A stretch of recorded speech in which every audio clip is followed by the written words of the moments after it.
Okay, so now we're going to put our focus on the femur, the bone that makes up your thigh. Okay, now first you can see there's a distinct rounded head of the femur. Okay, so this is where the femur attaches to the acetabulum of your coccyx. And then you see there's this little hole, or what's called a fovea. Okay, now a fovea is a pit. Now basically here there's a little ligament that's called, the ligament of the head of the femur that inserts, or that helps attach more securely the head of the femur into the acetabulum of the hip. Okay, so that's the fovea capitis, okay, to be specific.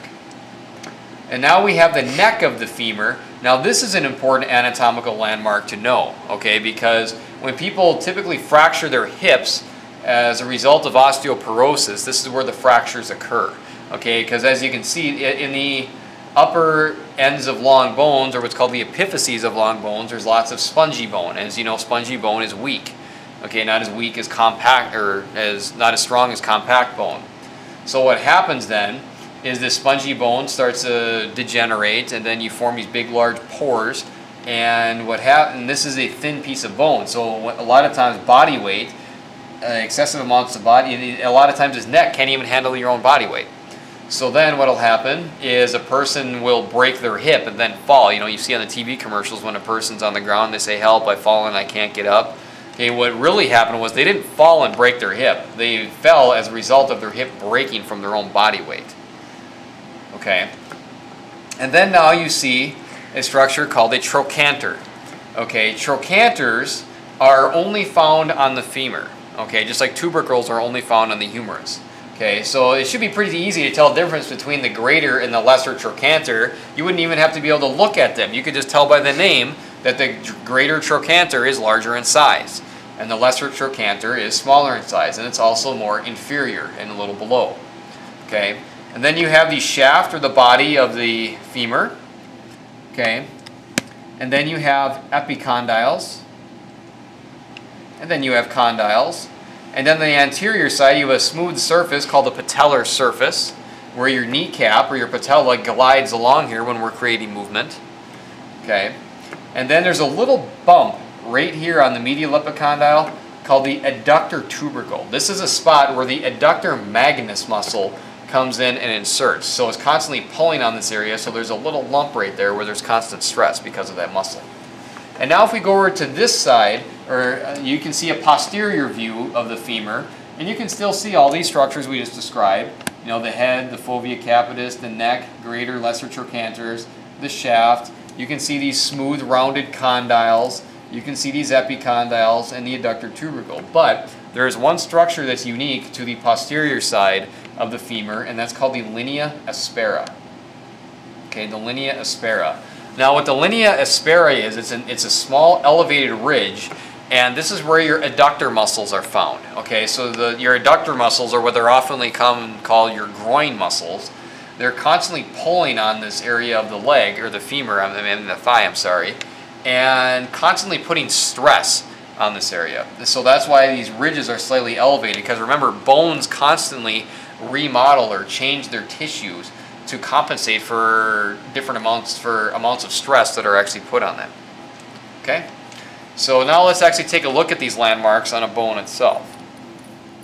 So here we have a femur. Okay, now first you can see the head of the femur, and then this area where this screw is sticking in, this would be the fovea capitis, where the ligament of the femur would be.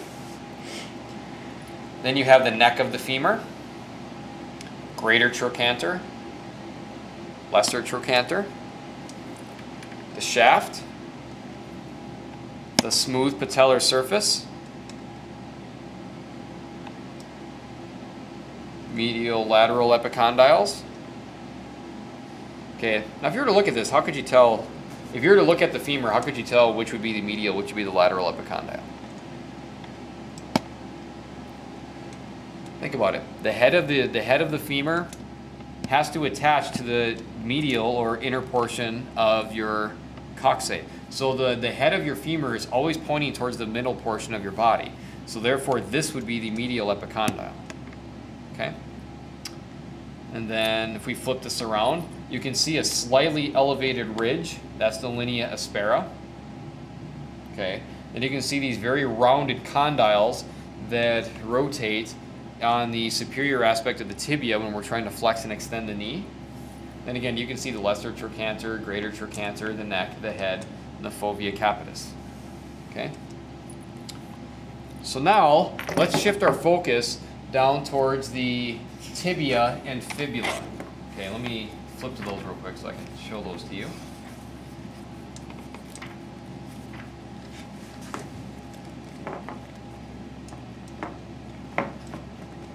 Sorry, guys. Okay, now the tibia and fibula, these are the two bones that make up your leg. Okay, now remember, your femur, the area where your femur is located, that's called your thigh. Okay, the area where your tibia and fibula are located is your leg.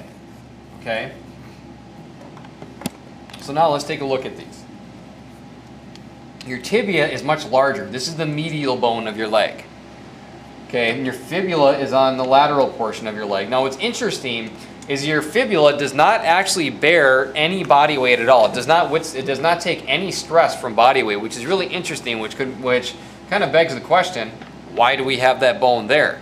And that would be the million-dollar question, because we don't really know for sure. Okay. Now, if we look at the tibia, okay, you can see that it has a very enlarged head. Okay, very enlarged head. Now, if you look at the tibia on the superior surface, okay, you can see that there are smooth surfaces here. Now, this is where your menisci are located. Okay, your menisci meaning the tough fibrocartilage of your knee. So this is where your medial lateral meniscus would be. Okay, so then, you know, your femur, what it does is okay, these smooth condyles rotate along here to create movement, flexion and extension. Okay, so this would be the large head of the tibia. Now this little bump right here is called the tibial tuberosity. Now that's an important little area to remember, just because this is where your patellar tendon or your patellar ligament, depending on who you ask, inserts. Okay, so your four quadricep muscles form one large piece of connective tissue, which is often what we call either or patellar ligament or ligament or ligament or tendon, depending on who you ask. It inserts right here and is constantly pulling and putting stress on this area. So that's again why there's a little elevated ridge here. Okay, and then you have the medial and lateral condyles, not epicondyles, condyles, I'm sorry. Okay, then we have the shaft of the tibia, and then we have this little structure right here called the medial malleolus. Okay, now the medial malleolus, if you were to go palpate your ankle, that would be that large bump on the inner portion of your ankle, the medial malleolus.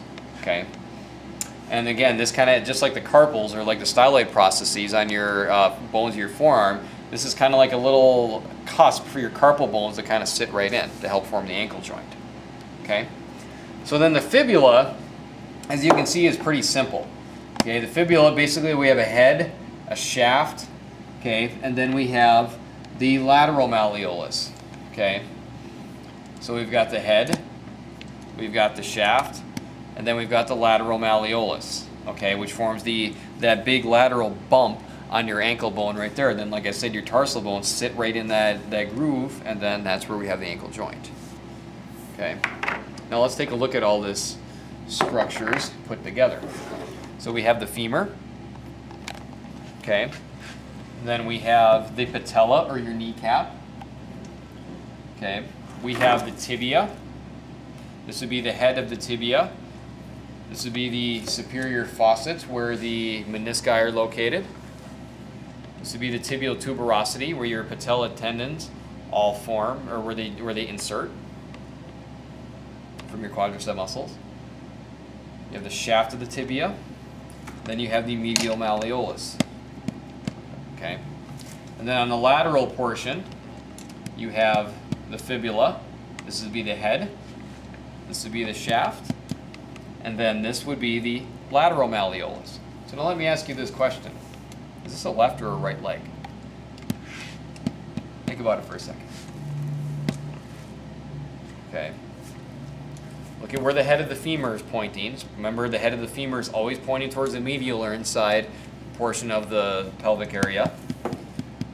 The fibula is on this bone is always going to be found on the lateral aspect of the leg itself. Okay, this is the medial malleolus. This would be the lateral malleolus. So which leg would this be? If you were to just take a look at this, what would you say? Right or left? Right. Right, that is right. It's the right leg. Okay? And then as you can see here, in your ankle joint, you can see the various tarsal bones. Okay, so these are the various bones of the thigh and the leg that I want you to know and understand in the various landmarks.